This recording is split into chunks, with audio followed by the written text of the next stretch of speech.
네, 오후장에 집중해봐야 할 섹터와 종목에 대한 이야기 나눠보겠습니다. 오후장의 선택과 집중, 주식명가 MTNW 김성준 어드바이저와 함께 이야기 나눠보겠습니다. 위원님 어서 오십시오. 네, 안녕하세요. 네. 우선 미증시, FOMC 무난하게 잘 나왔고 또 파월의 한마디가 힘을 보태주면서 상승 마감됐습니다. 그간 우리 시장에 대규모 순매수를 나타냈던 외국인이 오늘은 조금 잠잠하게 되면서 양시장이 보합권 지나가고 있는데 이런 시장 안에서 어떤 테마들, 어떤 섹터들이 이끌어주고 있는지 바로 체크해 볼게요.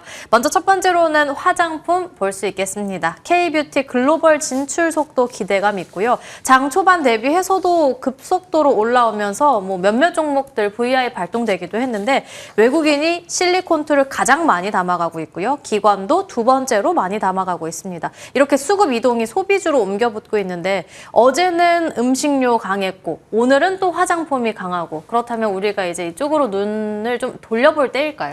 일단 상대적으로 이제 화장품 업체들이 지난 4분기 실적 발표가 좀 부진하게 나오면서 주가가 좀 많이 좀 하락을 했었는데요. 물론 뭐 최근 들어서 미국 중심의 판매 수출 부진이 조금 있긴 있었습니다만은 뭐 큰 폭의 부진은 사실 아니었습니다. 소폭의 부진이었고 하지만 요즘에는 유럽이나 중동을 중심으로 고성장을 지속을 하면서 사실 어떻게 보면은 내일 또 이제 수출입 데이터가 나오는 날인데요. 일단 수출에 대한 기대감들이 분명히 좀 남아있는 잔존해 있는 섹터가 바로 화장품이라고 할 수가 있고 그를 통해서 최근에 좀 주가가 좀 많이 부진을 보였었던 그런 또 저가 메리트까지 더해져서 오늘 강한 수급이 좀 유입이 되고 있다라고 보여지고요.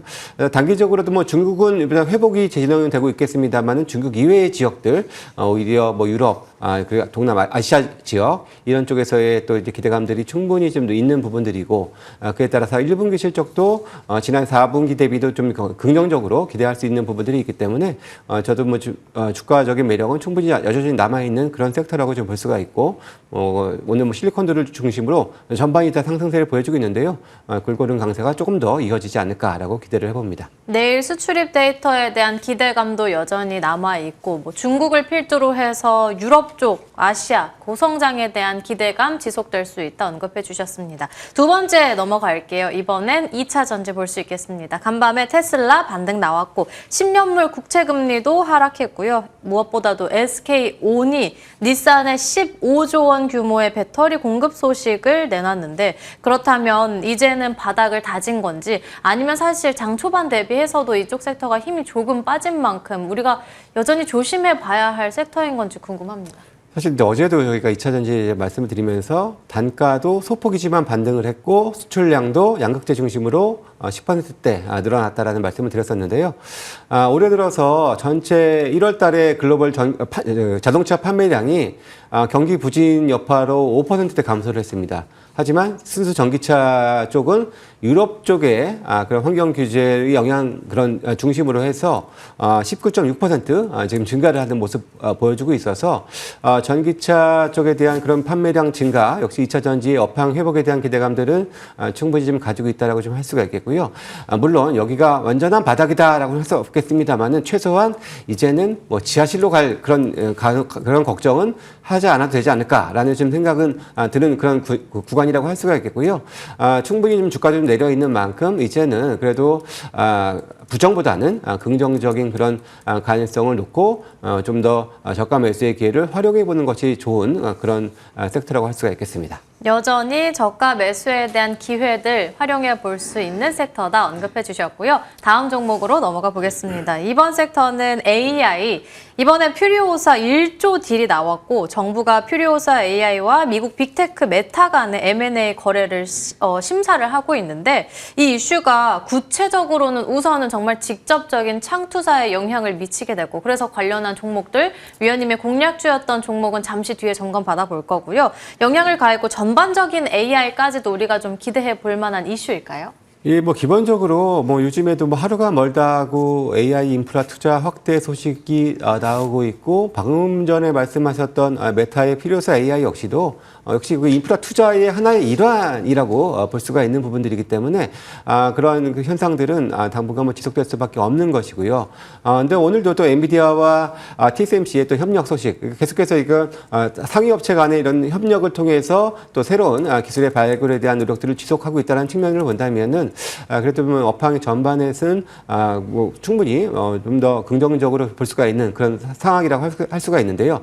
물론 이제 오늘 필요사 AI 관련된 그런 이슈는 특정 종목에 한정돼서만 주가가 상승을 좀 보여주고 있는 부분들이고요.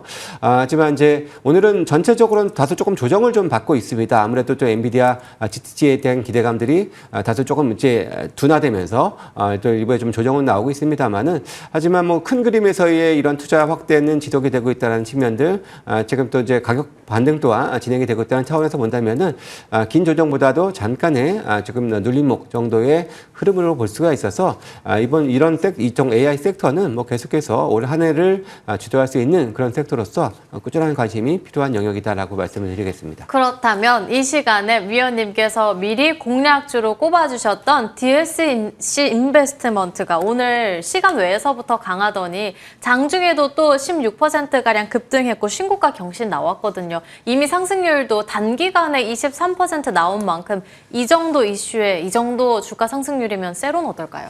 일단 뭐 지금 현재로서는 마지막 최종 인수딜 확정 정도까지 남아 있겠죠. 뭐 근데 사실 이 필요사 AI 관련해서는 뭐 지금 벌써 한 달이어 두 달 가까이 가스탄 이슈로 계속해서 좀 부각이 되어 왔었는데요. 항상 보면은 5,000원 이하에서는 뭐 기회 영역이었고 그 6,000원 부근에서는 좀 약간의 좀 무거운 그러니까 매도가 좀 나오는 그런 영역의 빠스권 흐름들이 지금 나타나고 있는데요.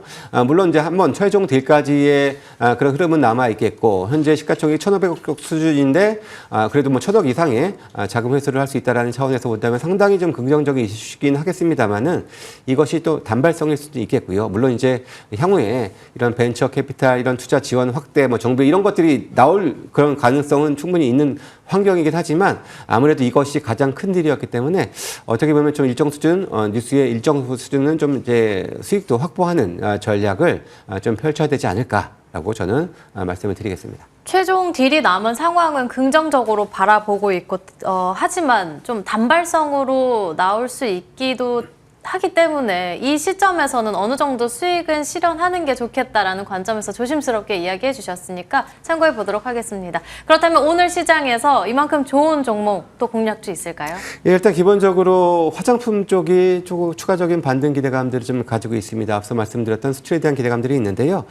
최근에 보면은 이 색조 화장품 업체들이 인디 브랜드 업체들이 실적 호전과 함께 주가가 조금 올라오는 그런 현상들이 조금 지금 있었는데 이제 앞으로 이번 1분기 실적이 좀 기대가 된다라는 차원에서 삐아라는 종목을 한번 골라봤습니다. 이 회사도 뭐 20년이 넘은 그 색조 브랜드 전문 화장품 업체라고 할 수가 있는데요. 물론 이제 주로 브랜드 매출은 삐아라는 것이 뭐 80% 이상 차지를 하고 있는데 이 2위 업체 어바웃턴이 지난 하반기서부터 일본 시장을 중심으로 고성장을 하고 있는데 성장률이 무려 190%가 넘는 그런 고성장세를 보이고 있는데요. 또 이제 관련된 제품이 올리브영에 700개 이상의 점포에 입점을 해 있기도 하고 작년 12월 말에 또 삐아가 주로 성장했었던 베트남의 시장에 또 런칭을 했습니다. 그래서 주로 공략했던 시장에서 새로운 브랜드를 런칭을 함으로써 조금 더 시장 안착을 좀 늘릴 수 있다라는 차원에서 본다면은 일단 1분기에 대한 실적 기대를 해볼 수 있다라고 좀 보여지고요. 그러면 작년까지도 투자를 많이 했습니다. 선제적인 투자를 했기 때문에 올해는 본격적인 외형 성장, 실적 성장이 기대가 되는데 상대적으로 크게 오르지 못했다라는 또 가격 메리트까지 본다면은 충분히 접근 가능한 구간이다라고 말씀을 드리겠습니다. 그렇다면 삐아 지금 1,100원 지나가고 있거든요. 가격 전략은요? 예, 뭐 1차적으로는 뭐 상당히 최근에 무거운 흐름을 좀 많이 오랜 기간 보여왔습니다. 대략 한 13,000원 정도를 1차 타겟으로 제가 준비를 해봤고요. 선절 가격은 뭐 최근 저가 짧습니다. 9,500원으로 말씀을 드리겠습니다. 오늘 공략주로는 삐아 언급해 주셨고요. 목표 주가는 13,000원, 손절 라인은 9,500원으로 대응해 보겠습니다. 추가적으로 종목 점검, SOS랩이 사흘째 올라가고 있고 오늘 장중에 또 13,000원 터치 나왔거든요. 추가적인 가격 전략 받아볼까요? 예, 일단 뭐 기술적으로도 그동안에 이 자율주행 관련주들이 상대적으로 테슬라 부진과 함께 좋지 못했는데 테슬라 영향은 크지 않은 회사다라고 말씀을 드렸던 부분들이고요. 뭐 최근 들어서 12,000원대 수준 그리고 15,000원, 16,000원 정도 수준에서의 박스권 그런 등락이 주로 이렇게 왔었는데요. 이제 박스권 이제 아직 까지 중반까지도 채우지 못했습니다. 못했던 부분들이고 아직까지 저는 엔비디아 관련된 그런 이슈들 살아있다라고 생각이 들고 하기 때문에 일단 15,000원 정도 박스권 정도 수준에서의 고점까지의 한번 목표는 한번 계속해서 한번 노려볼 수 있지 않겠나 보여지고요. 상대적으로 저상승했었던 섹터인 만큼 안정적인 주가 흐름 기대를 해볼 수 있을 것 같습니다. 안정적인 주가 흐름 기대해 볼 만한 SOS랩까지 점검 도와주셨고 그리고 오늘도 또 종가 클리닉 준비해 주셨을까요? 예, 일단 혹시 오늘 기본적으로 좀 좋아 보이는 섹터, 저는 화장품이 가장 좀 좋아 보였던 섹터기도 했고요. 그리고 오늘은 비록 조정을 받고 있습니다만은 또 반도체 놓칠 수 없는 또 섹터이기 때문에 또 관련된 회사들 몇 가지 또 준비를 해보고 또 2차 전지 역시도 한번 관심 있게 볼 만한 종목들 중심으로 해서 소개를 해드릴 테니까 더 많이 참여해 주시면 좋겠습니다. 2시 반에 준비가 되어 있다는 점 참고해 보시면 좋을 것 같습니다. 지금까지 김성준 어드바이저와 함께 이야기 나눠봤습니다. 위원님 오늘 말씀 감사합니다. 감사합니다. 네, 터닝포인트 11도 여기서 마치도록 하겠습니다. 시청해주신 여러분 고맙습니다.